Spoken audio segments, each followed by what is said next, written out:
Going to move on to some other news now because International Relations Minister Naledi Pandor has confirmed she's had a conversation with the leader of the Palestinian armed group Hamas, that's Ismail Haniyeh. They discussed ways to get aid into Gaza, including food and fuel, after they were cut off by Israel last week.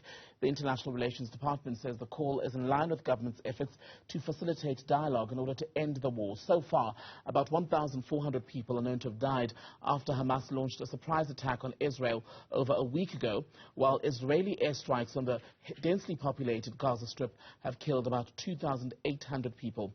Both Hamas and the Israeli government are accused of killing civilians, including women and children, in their campaign. Let's talk about this now with Northwest University political analyst Professor André Duvenhage. Very good evening to you, Professor. Good to have your time. So the International Relations Minister basically denying initial reports from News 24, in fact, that in this call there was also support expressed for the Hamas campaign. How significant is it that a conversation, whatever the context, between Pretoria and a Hamas leader actually took place? Good evening, Tembakile and listeners. I think it is very significant, specifically because there's a lot of inconsistencies when it comes to our foreign policy.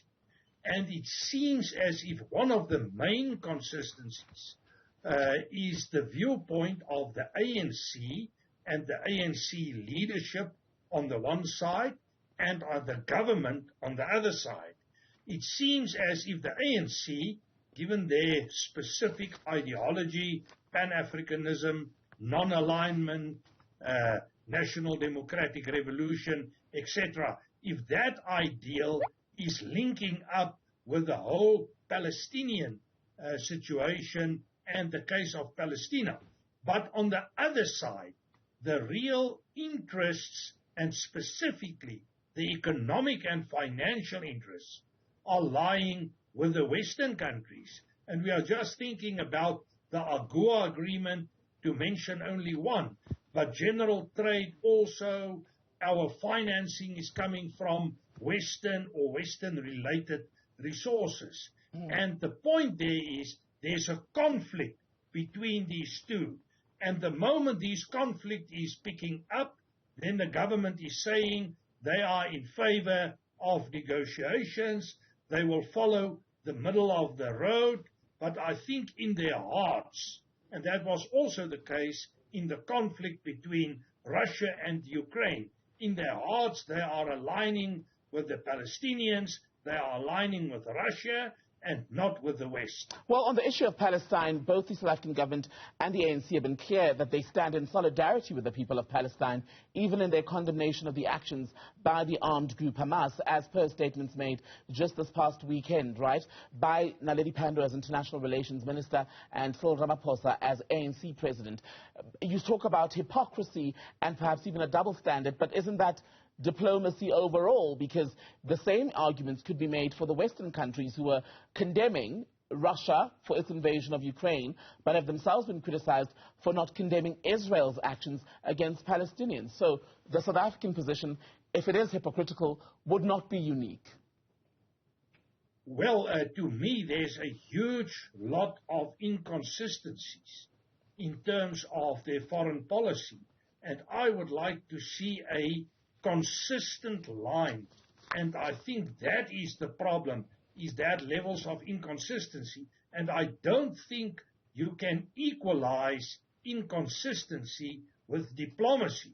Diplomacy is a way to negotiate a settlement behind the scenes, but when it comes to inconsistency, you need to have clear values, you need to have a clear statement, and this doesn't seem to be the case when it comes to South African policy in general and also its application to specific situations and specific contexts.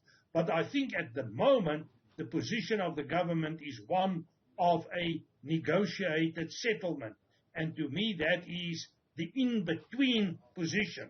But then again, we have situations like the Lady R. We had a report about the Lady R, but the report is not open to anyone, and people are asking a lot of questions in this regard. So on the issue then of the two-state solution, a negotiated settlement to what has been a decades-old conflict, in fact, between Israel and Palestine over land, the occupation, etc. Even the American Secretary of State, Antony Blinken, whose government stands firmly behind Israel as it continues to, as it says, seek to eliminate Hamas, has made comments in the last 24 hours that, in fact, not even just Blinken, but President Biden, in an interview given on Sunday to U.S. media, spoke about how Palestinian statehood is still an issue that needs to be resolved and dealt with, right? As things stand, given South Africa's relationship with the Palestinian people, the solidarity with the Palestinian people, and now what we see appears to be an open channel, a line to Hamas, could there be a role for Pretoria to play in the broader negotiation, not just for an ultimate resolution to the long-standing conflict, but a cessation of hostilities now, when we're hearing that, in fact, what's likely to happen in the coming days is an air, sea, and general, in fact, campaign by the Israelis in Gaza? There's no doubt that the Americans made a clear decision about the conflict, and they are supporting the Israeli side, basically putting Hamas on the same level as Al-Qaeda.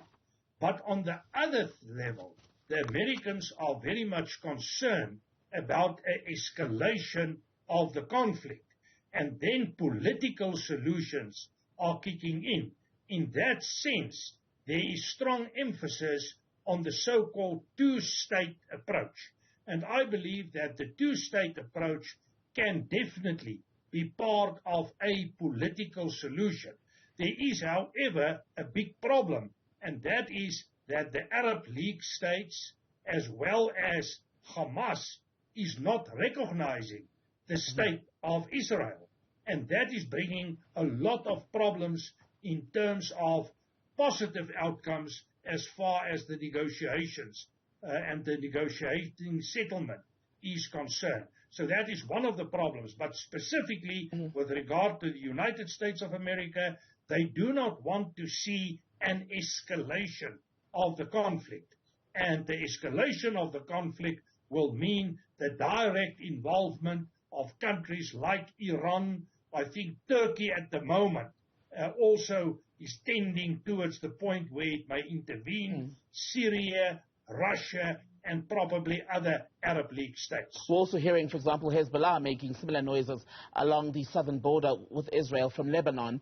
But what I was trying to get from you is whether South Africa may, in fact, have a role to play here as a broker for some level of peace. And secondly, Professor Duvenhage, how hopeful are you, just on the point that the Americans are trying to prevent a further escalation, that the trip by Joe Biden tomorrow to Israel and then later to Jordan to meet with Arab leaders will make any difference? Can it achieve even a cessation of hostilities at this point when both sides are quite determined to fight on, whatever the cost, even if thousands more innocent people are killed? Well, I think if we talk South Africa, I think there's always room for negotiations. There's always room to try and bridge the differences among conflicting groups. So I think South Africa, in a way, is positioned to make a constructive input with regard to the conflict. And I think we can play, maybe in a limited sense, because we are not a big role player in world politics, but in a limited sense, I think we can make a difference, and we can at least support the whole tendency of negotiations. About the Americans, we must take into consideration that the Israeli state is now about 75 odd years old, and since that time, there were severe conflicts. With the establishment of the state, it resulted into conflict. We had the 67 war, we had the Yom Kippur war, we had the Intifadas, and since that time we had low-intensity war, the firing of rockets from different Hezbollah places and the Gaza Strip into Israel. So there's a long history of conflict, and it's not easily going to get towards a negotiated settlement. I think the Americans, as a big role player in world politics, can have a certain influence, but I'm not positive that we are going to see outcomes that will end the conflict very soon. Thank you very much for that. Professor André Duvenhage speaking to us tonight about the earlier reports that we saw from News 24, which said that there had been a phone call held between the International Relations Minister Naledi Pandor and the leader of the Palestinian armed group Hamas. There was suggestion in the initial report that there was support expressed from South Africa for Hamas, but that's now been denied by Pretoria, which says while it stands in solidarity with the Palestinian people, it has not condoned or at least endorsed the Hamas operation, which ultimately, about a week ago, led to the deaths of close to 1,400 people in Israel. As things continue tonight, more Israeli rockets continuing to fall on the Gaza Strip as a retaliatory measure. We understand that both Israel and Hamas at this point accused of killing civilians, among them women and children.